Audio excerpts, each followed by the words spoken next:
새벽 2시 40분.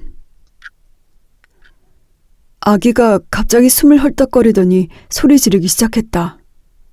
곧 고막을 찢을 것 같은 울음소리가 어두운 방 안을 메웠다. 오늘도 어김없이 2시 40분에 아기가 깼다. 아기 손목에 투명한 시계라도 있는 걸까? 내가 침대에 누운 자세로 고개를 들어 옆에 있던 아기 침대를 내려다보자 아기가 나를 보고는 더 큰 소리로 울기 시작했다. 다행히 울음소리가 옆에 자는 아내까지 깨우지는 못했다. 아니, 자는 척하고 있는 걸까? 부족한 잠이 머릿속을 가득 채워 눈구멍을 타고 흘러내릴 것 같았다. 누가 이마에 송곳을 찌른다면 피 대신 잠이 쏟아질 거야. 나는 힘겹게 침대에서 내려와 아기를 끌어안았다. 우리 수미 일어났구나. 내 품에 안겨 어깨에 머리를 기댄 아기는 잠시 잠잠하더니 곧 내 귀 바로 옆에서 더 큰 소리로 앵앵거리며 울었다. 고막이 얼얼해진다는 게 아마 이런 느낌일 것이다. 괜찮아, 괜찮아. 아빠도 여기 있고 엄마도 여기 있어. 괜찮아, 수미야. 무릎을 굽혔다 펴기를 반복하며 위아래로 흔들어주자 울음소리가 조금 잠잠해졌다. 하지만 여전히 잠들지는 않았다. 아기를 들고 정면으로 바라보자 똘망똘망한 눈망울이 보였다. 우리 수미 누굴 닮아서 이렇게 예쁘니? 거짓말. 새벽에 보는 아기의 맑은 눈동자는 무섭다. 창밖에 가로등 빛이 새어들어와 아기 눈망울에서 반짝하고 깨질 때는 악마의 미소가 떠오른다. 그럴 때마다 잇몸밖에 없는 저 입속에 보이지 않는 송곳니가 잔뜩 줄지어 있는 모습을 상상했다. 작은 입술 사이로 이빨을 드러내며 넌 이제 잠들 수 없어 라고 말하겠지. 큰 눈은 엄마 닮았고 큰 코는 아빠 닮았네. 아, 진짜. 아내가 짜증이 섞인 목소리로 몸을 비틀며 일어났다. 큰일이다. 아내를 깨워버렸다.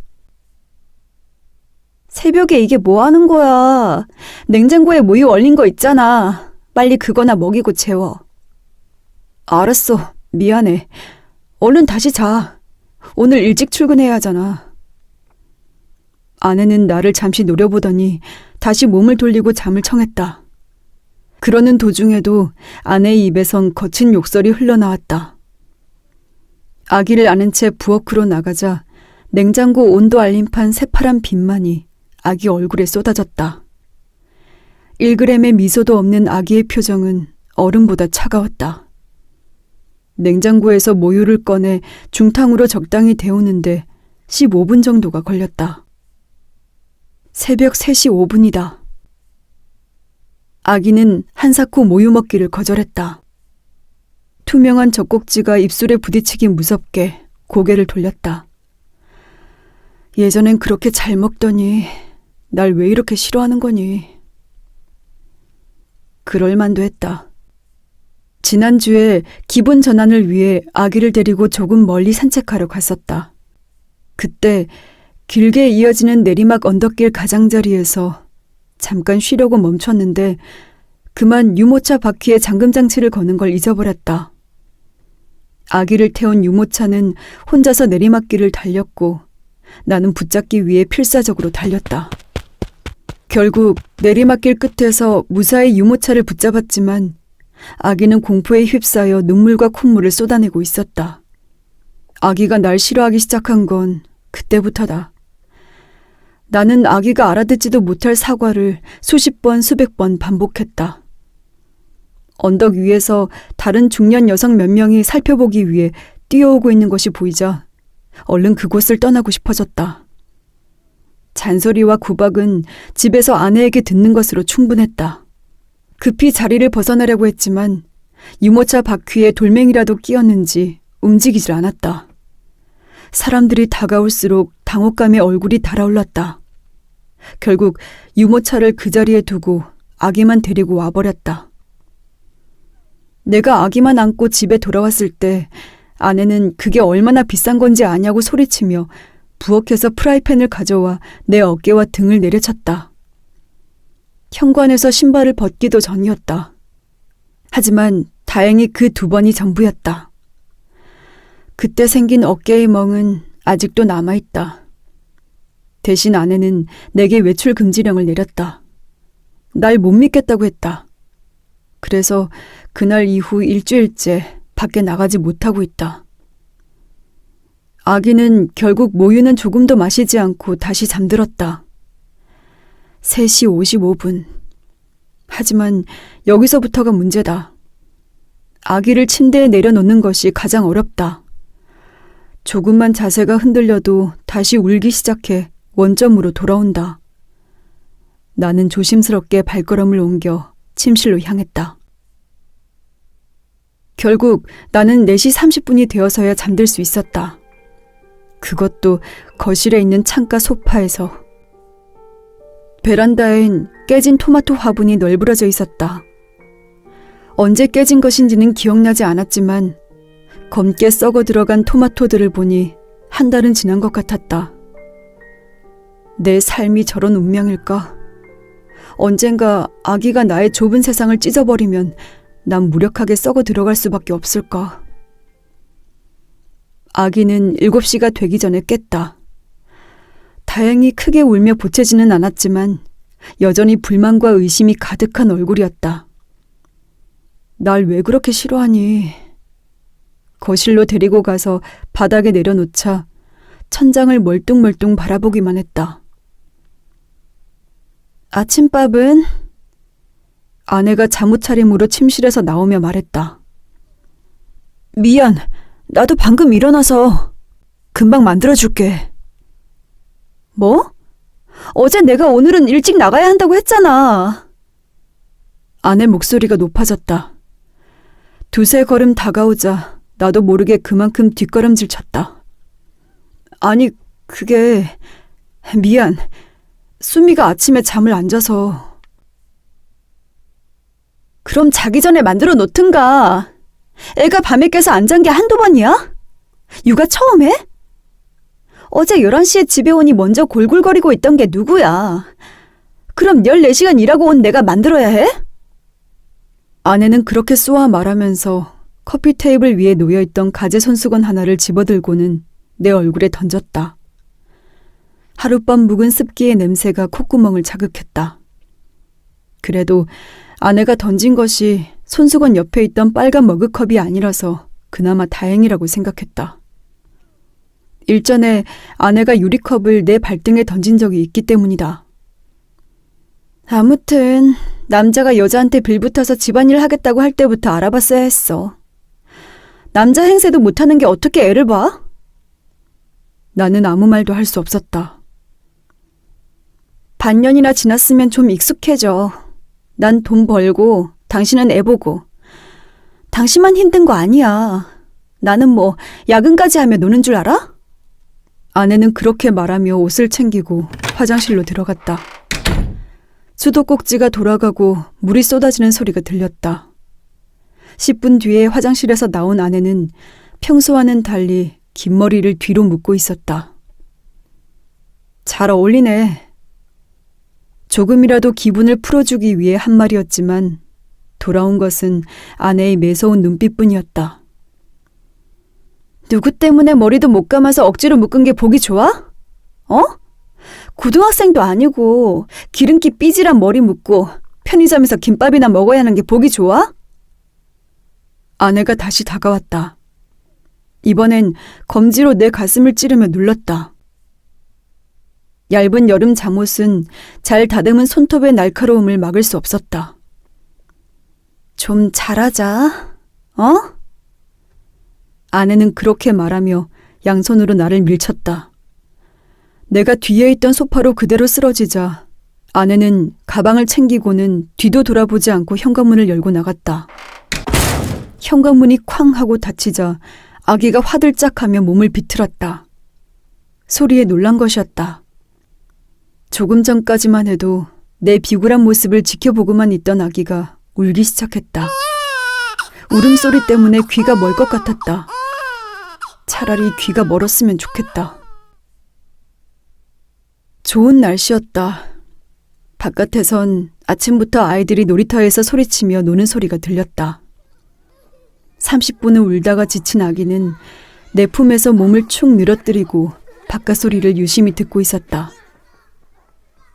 그네의 체인이 비틀어지는 소리, 미끄럼틀에 엉덩이를 찢는 소리, 시소가 모래바닥에 떨어지는 소리, 엄마들이 부르는 소리에 아이들이 흩어지고 놀이터의 소리도 조금씩 잠잠해지자 아기도 슬슬 눈을 감았다. 우리 수미 좋은 꿈 꾸렴.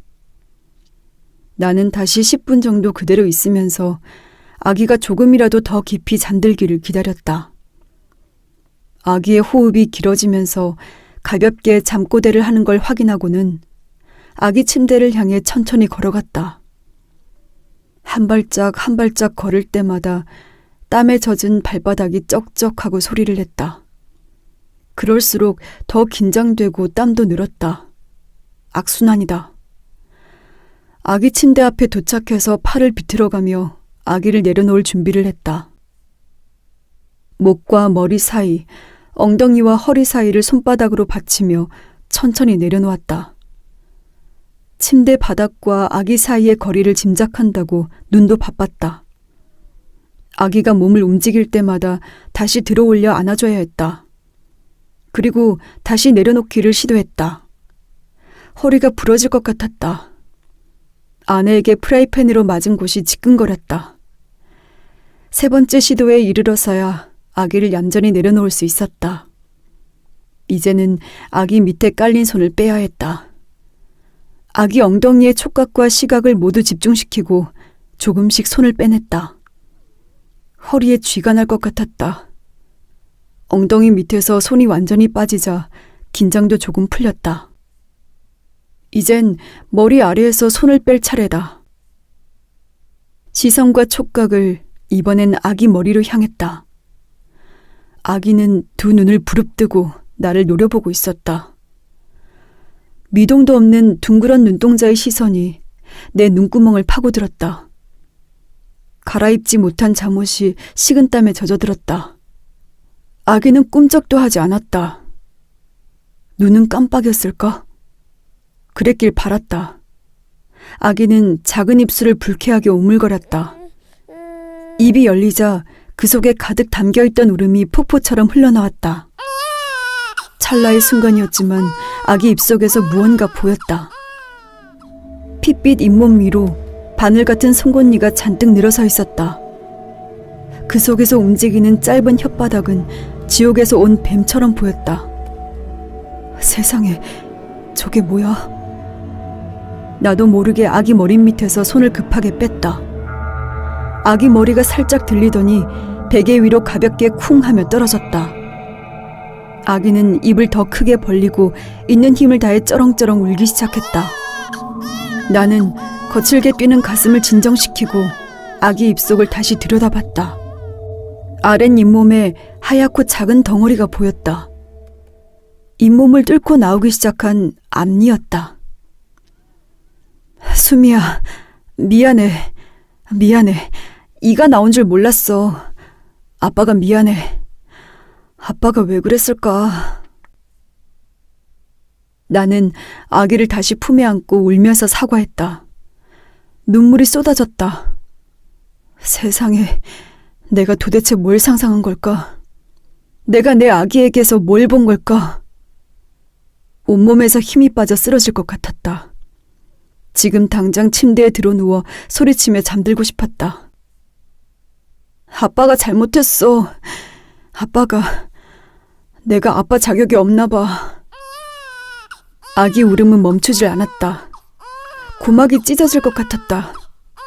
누가 나 대신 애의 입을 막아줬으면 부엌에 도망가서 김치 냉장고 속에 숨어버릴까. 얼마 전에 산 최신형 김치 냉장고는 몸만 좀 비틀면 어른 한 명 정도는 얼마든지 들어갈 수 있는 크기였다.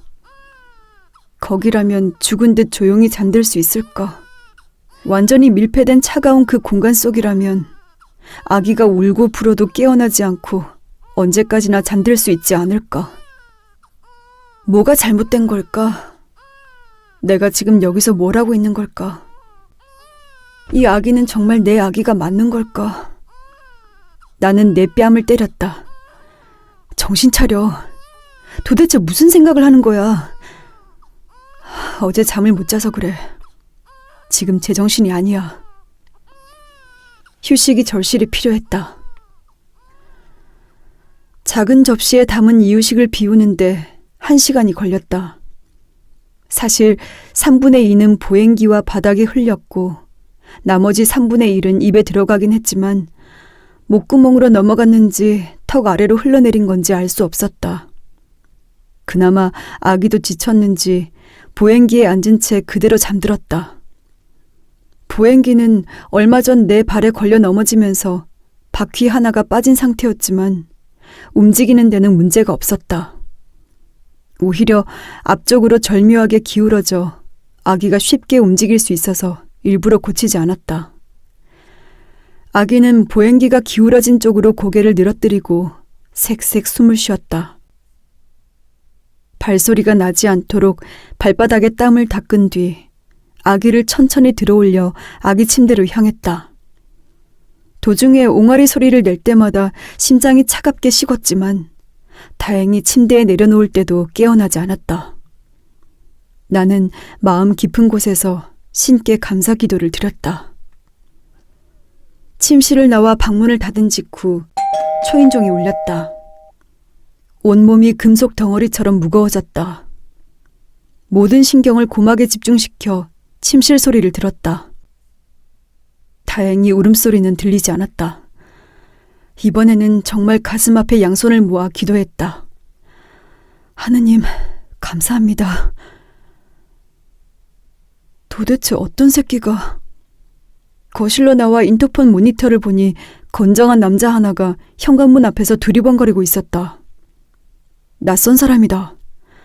아내의 지인처럼 보이지도 않는다. 무엇보다 초인종을 눌러놓고도 주변만 살피는 모습이 수상했다. 나가면 안 될 것 같았다. 남자가 다시 한번 초인종을 눌렀다. 나는 재빠르게 인터폰의 스피커를 손바닥으로 막았다. 이번에도 울음소리는 들리지 않았다. 얼른 꺼져버려. 내가 모니터 속 남자를 노려보자 무언가가 전달되기라도 한 걸까? 남자는 현관을 슬쩍 흘려보고는 다시 주변을 살피며 뒤돌아서 사라졌다. 다리에 힘이 풀리자 그대로 주저앉아 버렸다. 무서웠다. 뭐가 무서웠을까? 낯선 남자가 무서웠는지, 아기 울음소리에 다시 고막이 찢어지는 것이 무서웠는지 알 수 없었다. 그저 무서웠다. 그러고 보니 얼마 전에 마을 도서관 앞에서 6개월도 안 된 영아가 납치되는 사건이 있었다. 목격자 말로는 웬 젊은 여성이 품에 안고 사라지는 걸 봤다고 한다. 문득 초인종을 누른 남자가 그 여자와 관련 있는 건 아닐까 하는 생각이 들었다. 납치 사건이 있었던 곳은 다름 아닌 며칠 전 유모차를 잃어버린 곳과 멀지 않았기 때문이었다. 그러고 보니 그때 언덕 위에서 내려오던 사람들이 좀 수상하기는 했다. 혹시 그중 누군가가 우리 아기도 눈독을 들인 게 아닐까? 그리고 결국 여기 찾아온 걸까? 아무런 근거도 없었지만 혈관을 짓누르는 두려움의 원인을 어떻게든 만들고 싶었다. 내 아기 울음소리를 무서워하는 부모가 되고 싶지는 않았다.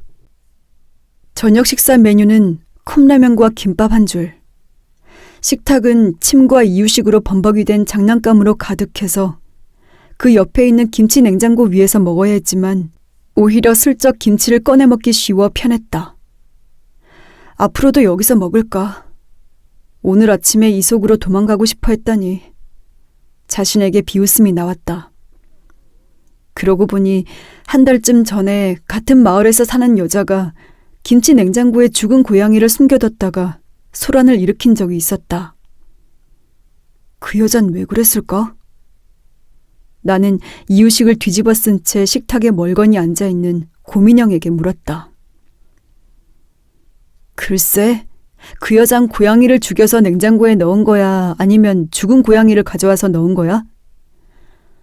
내가 그걸 어떻게 알아? 고민영이 다시 대답하려고 했지만 무시하고 역할극을 그만뒀다. 거실을 살펴보니 아기는 앞으로 기울어진 보행기에 앉아 텔레비전을 보고 있었다. 창백한 새끼 펭귄이 이상한 옷을 입고 노래를 불렀다.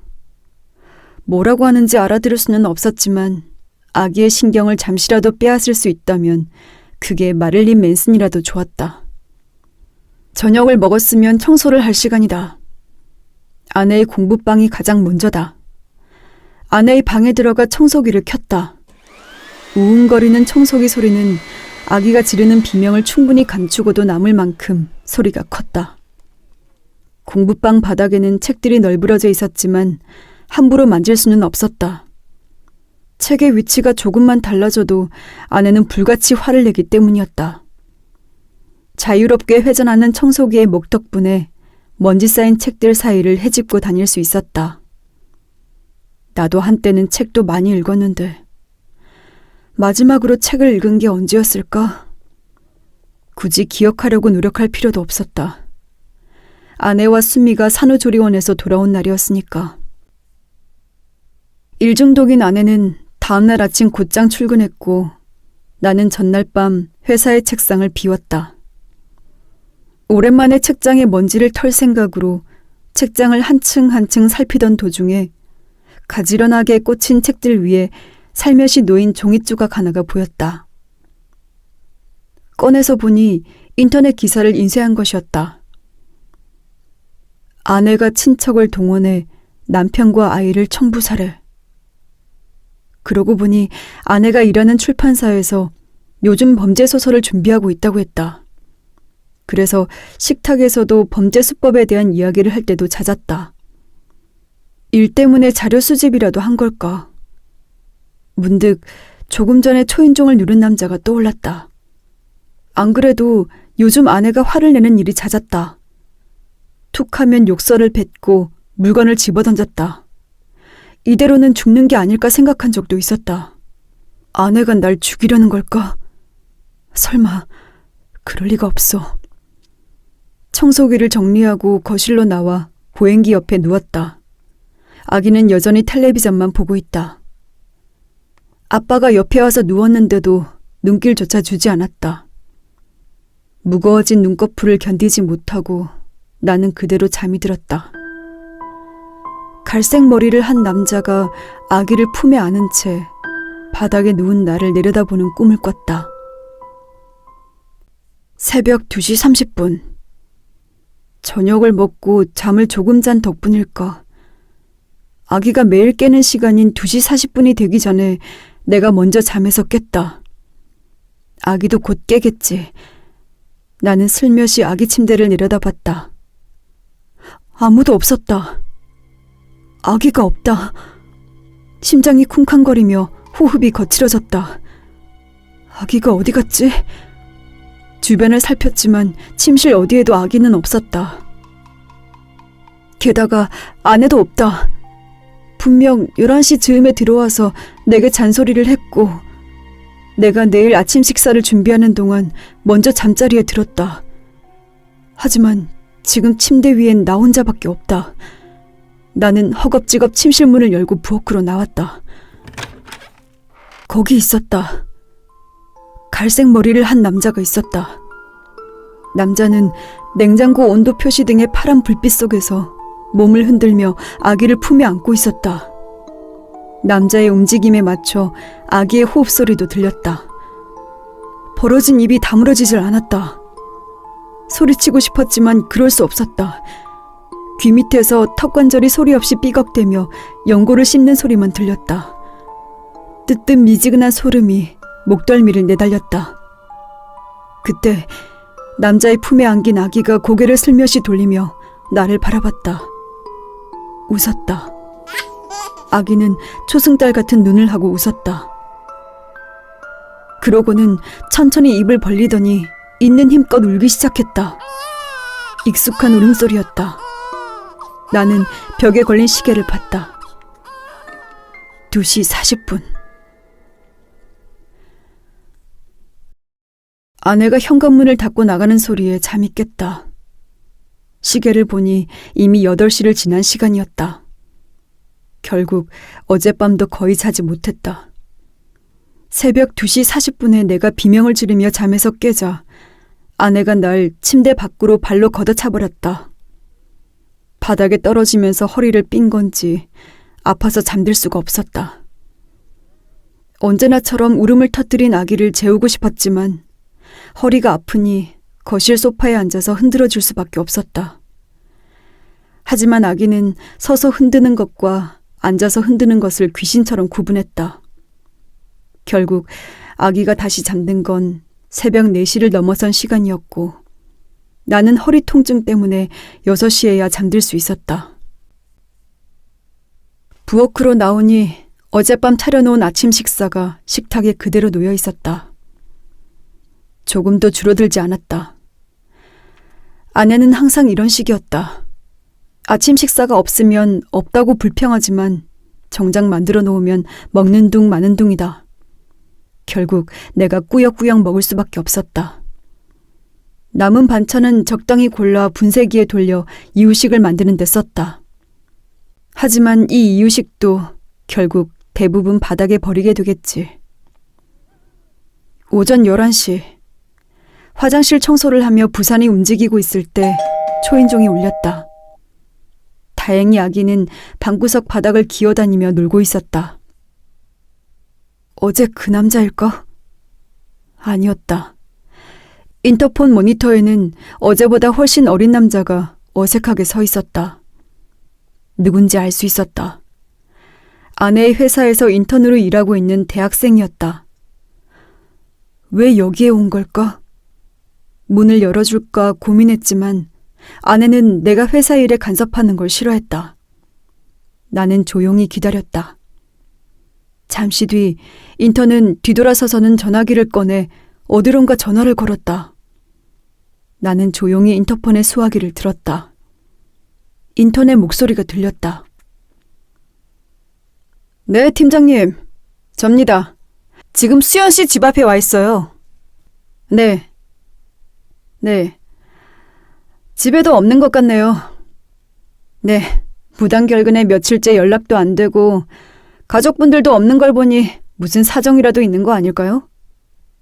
네. 네. 그럼 조금 이따가 뵙겠습니다. 아내가 회사에 나오지 않았다고? 그것도 며칠째? 인턴은 그대로 모니터에서 사라졌다. 발소리가 멀어지다가 이윽고 조용해졌다. 아내가 무단결근이라니? 분명히 3시간 전에 회사 간다며 집을 나섰는데 회사가 아니면 어딜 갔다는 거지? 공부방에서 발견한 인터넷 기사가 떠올랐다. 설마 그럴 리가... 혹시 어제 왔던 그 남자가? 아닐 거야. 아내가 거칠고 다혈질이긴 하지만 가족을 해칠 사람은 아니야. 아내가 친척을 동원해 남편과 아이를 청부살해. 어제 왔던 그 남자, 아내와 조금 닮은 것 같기도 했다. 기분 탓일까? 아니, 안 돼. 무슨 생각을 하는 거야? 잠이 절실히 필요했다. 먼저 아기를 재워야 했다. 허리 아픈 것도 참으며 품에 안고 30분을 흔들어줬지만 말똥말똥한 눈동자는 거실 구석구석을 살피기만 했다. 그리고 배가 고파졌는지 다시 울음을 터뜨렸다. 나는 잠을 포기하고 부엌에 가서 이유식을 데웠다. 전자레인지가 돌아가는 동안 점심으로 먹을 김밥을 식칼로 잘랐다. 몽롱한 정신으로 팔을 움직이는데 손가락 끝이 따끔하고 아팠다. 손가락을 베었다. 손톱을 타고 내려간 피가 하얀 김밥 속에 스며들었다. 오후 4시, 아기의 낮잠 시간에 맞춰 30분 정도 잘 수 있었다. 그것만으로도 몸과 영혼이 해방되는 느낌이었다. 아기는 아직 자고 있었다. 반나절을 울고 불었으니 아기도 지쳤겠지. 진심으로 그렇기를 바랐다. 앞으로 1시간만 더 자졌으면. 영화 속 주인공들이 세계 평화를 지켰을 때의 느낌이 이런 걸까? 하지만 영웅들의 후일담까지 상상할 여유는 없었다. 해가 지기 전에 빨래를 널어야 하고 바닥을 뒤덮은 이유식과 기저귀를 치우고 설거지를 한 다음엔 이유식도 새로 만들어야 했다. 저녁 식사는 점심때 먹다 남은 김밥이면 충분했다. 거실에 나와 빨간 머그컵에 얼음물을 잔뜩 담아서 들이키자 몽롱했던 정신이 조금은 돌아왔다. 초인종이 울렸다. 심장이 덜컹거렸다. 다행히 침실에서 울음소리는 들리지 않았다. 하느님, 감사합니다. 짧은 기도가 끝나자 지금 당장 밖으로 나가 초인종을 망치로 때려 부숴버리고 싶었다. 망치는 없으니 일단 머그컵을 손에 붙들고 인터폰 앞으로 갔다. 어제 왔던 그 남자, 그리고 젊고 아름다운 여자 한 명. 여자는 아내의 동생이었다. 아내와 12년 터울을 두고 태어난 처제는 아내처럼 교활했지만 성실하지는 못했다. 아내는 부모님이 사고로 돌아가시자 자기가 가장이라며 치열하게 노력했다. 10년을 그렇게 달려온 끝에 멍청한 남자들 사이를 비집고 헤쳐나가 사회적 성공과 경제적 여유를 손에 넣었다. 아내 회사의 경쟁사에서 일하던 내가 아내에게 반한 것도 그런 뜨거운 행동력 때문이었고, 내가 회사를 그만두고 육아와 가사를 담당하기로 한 것도 아내의 수입이 나보다 압도적으로 높았기 때문이었다. 반면 처제는 주변 사람들의 관심과 사랑을 당연하다고 여기며 막무가내로 살아가다가 결국 대학도 그만두고 계약직과 아르바이트, 돈 많은 남자와의 연애만 반복하고 있었다. 그리고 돈이 떨어질 때면 항상 언니를 찾아와 부모님 돌아가실 때 돈이나 벌고 있었냐며 소리쳤다. 누구보다 강한 사람이었지만 죄책감에는 약했던 아내는 결국 처제에게 몇 달치 생활비를 건네주고는 했다. 그러는 동안에도 처제는 내게 눈길 한번 주지 않았다. 마치 자기가 쓸 샘물을 내게 빼앗기기라도 한 것처럼 나를 대했다. 그런 처제가 수상한 남자를 데리고 왔다. 애인일까? 친척일까? 아내는 오늘 집을 나가고도 회사에 출근하지 않았다. 온갖 시나리오가 머릿속에서 복잡하게 엮이고 끊어졌다. 모니터 속에서 두 사람이 대화하는 모습이 보이자 나는 조용히 인터폰의 수화기를 들었다. 무슨 대화를 할까? 하지만 처제는 말을 멈추고 카메라, 그러니까 나를 물끄러미 바라봤다. 그리고 말했다. 집에 있는 거 알아. 뭐? 수화기 조용히 들면 모를 줄 알아? 안에서 인터폰 켜면 현관 카메라에 불 들어오는 것도 몰라? 이상한 짓 하지 말고 빨리 문 열어. 처제의 말투가 평소와 달랐다. 공격적이었고 내게 그나마 붙여주던 짧은 높임말도 사라졌다. 나는 아무 말도 하지 못했다. 처제가 왜 날 찾아온 걸까? 오늘 아내가 회사에 가지 않은 것과 무슨 관계가 있는 걸까? 아내가 친척을 동원해 남편과 아이를 청부살해. 아니야. 아내와 처제는 같이 걷는 것도 싫어하는데 그럴 리가 없다. 아, 정말. 내가 또 이럴까봐 열쇠 하나 복사해놨어. 진짜 이러긴 싫었는데. 처제가 핸드백을 뒤지더니 열쇠 하나를 꺼냈다. 곧 현관문에서 찰칵하는 소리가 들리고 문이 열렸다. 거친 발소리가 거실로 다가왔다. 거실에 들어선 처제는 허리를 치켜 세우고 나를 노려봤다. 그 뒤로 수상한 남자가 천천히 걸어 들어왔다. 처제, 왜 그래요? 무슨 일이에요? 언니는 지금 회사 가고 없어요. 거짓말. 아내가 오늘 회사에 가지 않았다는 걸 처제가 알고 있는 걸까? 언니, 정신 차려. 뭐? 형부가 애 데리고 집 나간 지 벌써 한 달이야. 언제까지 이렇게 지낼 거야? 뭐라는 거지? 죄책감 때문에 그러는 거 알아. 언니가 형부한테 심하긴 심했지. 하지만 이미 떠난 거고 붙잡고 싶다면 경찰에 신고라도 하든가. 집에서 역할놀이 한다고 해결되는 거 아무것도 없어. 역할놀이? 아직 잠이 부족해서일까? 처제가 무슨 말을 하는지 알아들을 수가 없었다. 형부가 집을 나갔다니. 내가 집을 나갔다고? 아기를 데리고? 바닥이 이게 뭐야. 혼자 이유식이나 만들고 인형한테 먹이기라도 했어? 인형도 없구만. 언니 지금 상태가 많이 안 좋아. 처제가 내게 다가왔다. 나는 뒷걸음질 쳤다. 서두르죠. 수상한 남자가 말했다. 처제는 그 남자를 한 번 보더니 한숨을 쉬고는 다시 내게 말했다. 언니, 여기선 아무것도 못해. 우리 병원 가자. 여기 이 사람 병원에서 온 사람이야. 병원까지 데려다 줄 거야. 거기서 치료받고 약 먹고 많이 좋아지면 형부랑 수미 찾으러 가자. 어? 온몸에 힘이 빠져 바닥에 주저앉았다. 처제가 내 꼴을 보고는 남자에게 10분만 더 기다려달라고 말했다.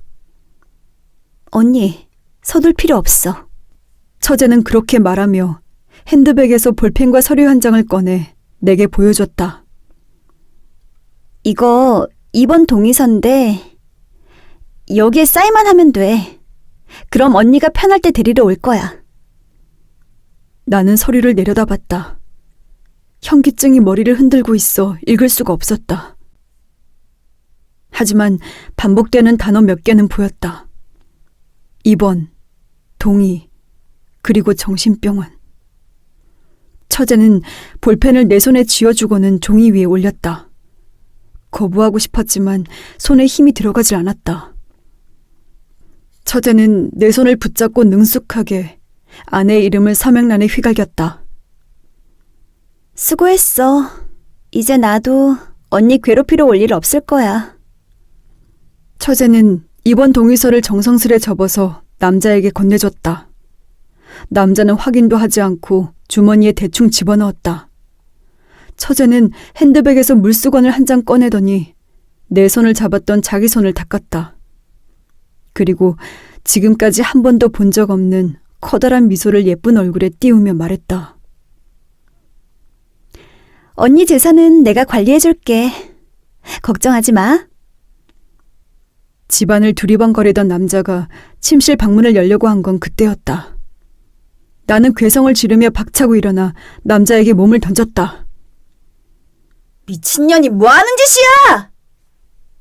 남자가 내 양팔을 붙잡고 강하게 흔들었다. 안 돼! 애가 자고 있어. 수미가 자고 있다고! 깨우면 안 돼! 애가 울면 내가 당신 죽여버릴 거야! 나는 남자 얼굴에 침을 튀기며 말했다. 남자는 나를 방바닥에 내던지고는 손바닥으로 얼굴을 닦았다. 에이씨, 뭐야 이게, 더럽게. 거기 아가씨, 서명 받았으면 이제 나갑시다. 눈에 띄어서 좋을 거 없어요. 남자는 그렇게 말하며 바닥에 쓰러진 내 손목을 잡아당겼다. 손목이 부러질 것 같았다. 처제가 그 모습을 지켜보며 다가왔다. 언니, 도무지 나아질 기미가 안 보이네. 언닌 그냥 평생 병원에 있어야겠다. 형부도 우리 조카도 그냥 따로 살게 두는 게 어때? 안 돼. 우리 수미 두고는 아무 데도 안 가. 눈물이 쏟아졌다. 도무지 영문을 알 수 없지만 어떤 상황이든 아기를 두고 갈 수 없다. 그만해. 언닌 한 달 전부터 혼자 살고 있다고. 남편도 없고 수미도 없어. 처제는 내게 소리치며 침실문을 거칠게 열었다. 문이 쿵 하며 벽에 부딪히는 소리가 울렸다. 이번엔 또 뭐야? 처음엔 고민형을 수미라고 그러더니 그 다음엔 고양이 시체를 가져오질 않나. 이번 수미는 뭐야? 돼지 시체? 아님 돌멩이? 처제는 보란듯이 손가락으로 어둠 속의 아기 침대를 가리켰다. 저기에 돼지 시체가 있을 리가. 우리 아기가 저기 있는데 그리고 당연하게도 아기가 울기 시작했다. 울음소리가 여기 있는 세 사람 사이에서 메아리 쳤다. 세상에. 처제는 똘망똘망하게 빛나는 아기 눈동자를 바라보며 뒷걸음질 쳤다. 언니, 저 애 누구야? 왜 여기 있는 거야? 수미도 아니잖아. 우리 아기야. 내 아기야. 내 피똥이야. 납치한 거야? 언니, 아기를 납치한 거야? 처제가 말을 잇지 못하자 상황을 살피던 남자가 아기를 슬쩍 바라보고는 커다란 한숨을 쉬며 말했다. 며칠 전에 여기 마을 도서관 언덕길에서 애가 납치됐다더니 아가씨 언니가 범인이구만. 웬 미친년이 유모차에서 애만 쏙 빼갔다던데. 헤이 씨발, 재수없게. 보아하니 애도 굶기고 있었네. 남자는 내 팔을 내려놓고 주머니에서 입원 동의서를 꺼내 여러 조각으로 찢어버렸다. 잘게 찢어진 종이 조각은 다시 남자의 주머니 속으로 들어갔다. 흔적을 남기고 싶지 않은 게 분명했다. 우리도 귀찮은 일은 피하고 싶어서 말이야. 영아 납치나 학대 같은 건 엮이면 골치 아프거든. 남자의 말에 처제가 난처한 표정을 하며 남자에게 따졌다. 잠깐만! 성금도 줬잖아요. 끝까지 책임져요. 그깟 아기 당신들이 처리할 수 있잖아. 내가 좀 더 얹어줄게. 언니랑 아기랑 같이 좀 해결해줘요. 나는 바닥에 늘어진 상태로 남자와 처제를 올려다봤다. 처제를 바라보는 남자의 시선에는 조금 전까지와는 다른 무게가 담겨 있었다. 아가씨, 충고 하나 해줄게. 남자가 짧은 침묵을 사이에 끼우고 말을 이었다. 아기는 말이야, 함부로 건드는 게 아니야. 아기한테 원한 샀다가는 평생 아기 울음소리 때문에 잠을 못 자. 농담 아니야. 우리같이 사람 지우는 일 하는 데선 그런 일 자주 보거든. 그리고 성금은 성금이야. 물릴 생각하지 마. 남자는 처제의 어깨를 툭 치고는 뒤돌아서 현관문 밖으로 나갔다. 남자는 현관문을 닫기 전에 처제를 보며 말했다. 경찰이랑 구급차 부를 거니까 아가씨도 얼른 자리 뜨는 게 좋을 거야. 현관문이 쾅 하고 닫혔다. 아기 울음소리가 더 커졌다. 처제는 어찌할 바 모르겠다는 듯이 손톱을 무르뜯으며 우왕좌왕했다. 아기 울음소리는 어느새 집 전체를 뒤덮을 만큼 커졌다. 처제가 내 목소리를 듣고 손톱 뜯기를 멈췄다. 울면 죽인다고 했잖아. 뭐? 언니, 잠깐. 나는 바닥에서 일어나 싱크대에 있던 식칼을 집어들었다. 점심때 내 손가락을 자른 칼이었다. 칼날 끝엔 내 피도 묻어있겠지. 언니, 잠깐만. 우리 얘기 좀 해, 너 진짜 무서운 게 뭔지 알아? 우리 말로 하자. 언니, 제발. 한밤중에 이른 새벽에 아기 울음소리가 들리는 거야. 다시 잠들 수 없을 만큼 큰 소리로 아기가 울고 있어. 근데 있잖아, 우리 집엔 아기가 없는 거야. 아기가 없는데 매일 밤 아기 울음소리가 들려. 수미가 울고 있는데 수미가 없단 말이야! 칼날이 옷과 살을 찢고 처제의 창자를 헤집었다. 처제의 비명이 아기 울음소리를 덮었다. 칼을 잡아당겨 좀 더 높은 위치에 다시 한번 쑤셔 넣었다. 배포에 액체가 흘러들어가며 목구멍으로 공기가 빠져나가는 소리가 들렸다. 처제는 가슴을 헐떡이며 바닥에 쓰러졌다. 나는 칼을 방바닥에 집어던지고 거실 커튼을 닫았다. 거실과 부엌의 형광등도 끄자 집안 전체가 어두컴컴해졌다. 이제 아기를 재울 시간이다. 그런데 침대에 다소곳이 앉아있는 아기는 울고 있지 않았다. 그저 멍한 눈으로 나를 바라보고 있을 뿐이었다. 분명 지금도 아기 울음소리가 집안을 가득 채우고 있는데 울음소리는 어디서 흘러나오고 있는 거지? 나는 소리를 따라 침실 밖으로 나왔다. 냉장고의 온도 표시등이 눈부실 만큼 파랗게 빛나며 부엌을 창백하게 물들였다. 자세히 보니 냉동실의 온도가 이상하리 많지 낮았다.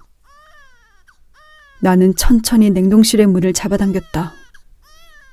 쩍 하며 문이 열리고 차가운 냉기가 흘러나오며 내 몸을 감쌌다. 얼어붙은 수증기 사이로 얼린 모유팩들이 모습을 드러내자 가슴에 붙은 살덩이 2개가 조금 무거워졌다. 모유팩 사이로 냉동실 깊이 숨겨진 검은 비닐봉지가 보였다. 울음소리는 거기서 나오고 있었다. 크기가 꼭 아기만 하다. 오 세상에, 설마... 수미야! 수미야! 나는 울부짖으며 모유팩들을 전부 바닥에 던져버리고 검은 비닐봉지에 손을 뻗었다. 딱딱하게 굳은 수미의 팔과 다리가 만져졌다. 하지만 비닐이 냉동실 벽에 얼어붙어 떨어지지 않았다. 힘껏 잡아당겼지만 손톱이 부러지며 냉동실 바닥을 붉게 물들일 뿐이었다. 울음소리는 계속 흘러나왔다. 미안해, 수미야. 엄마가 미안해. 엄마가 너무 무서웠어. 너무 무서워서 가짜를. 엄마한테 수미밖에 없는데, 아무것도 수미를 대신할 수 없는데. 이제 안 그럴게. 이제 수미랑 계속 같이 있을게. 엄마가 다시는 수미를 떠나지 않을게. 그때였다. 부드러운 노랫소리가 흘러나왔다. 동요였다. 남편이 수미를 달래주기 위해 매일 밤 불러주던 동요였다. 노랫소리는 식탁 옆에 있던 커다란 김치 냉장고에서 흘러나오고 있었다. 나는 떨리는 몸을 이끌고 김치 냉장고 앞으로 향했다.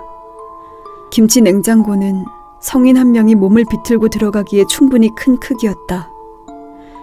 벌겋게 물든 손으로 김치 냉장고의 문을 열었다. 남편은 그 안에 있었다.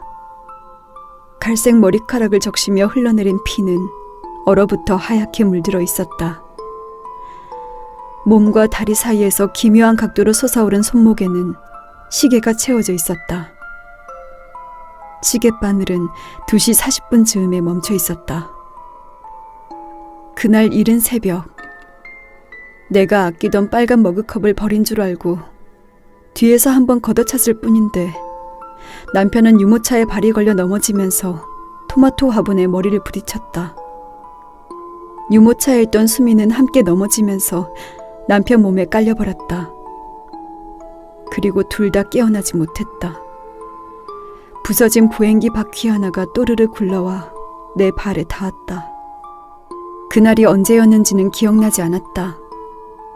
그날도 평소처럼 수미는 이른 새벽에 깨어났고 남편은 수미를 안고 재웠다. 나는 짜증 속에서 일어나 남편을 질책했다. 시간은 거기서 멈췄다. 그날 이후로는 시계바늘이 말해주는 것 말고는 시간을 느낄 수 없었다. 하지만 그날은 여전히 여기 머물러 있다. 아직도 수미는 울고 있고 남편은 노래를 부르고 있다. 여보, 자기야, 미안해. 전부 나 때문이야. 내가 나빴어. 내가 당신을 몰랐어. 당신이 얼마나 힘든 줄 몰랐어. 나는 두 냉장고 사이에 주저앉았다. 이제 알 것 같아. 당신이 어떤 기분이었는지. 이제 알아. 그러니까 나랑 같이 있어줘. 수미의 울음소리가 잠잠해지자 남편의 노랫소리도 멈췄다. 내 눈물은 멈추지 않았다. 침실의 아기 침대에서 모르는 아기의 울음소리가 흘러나왔다.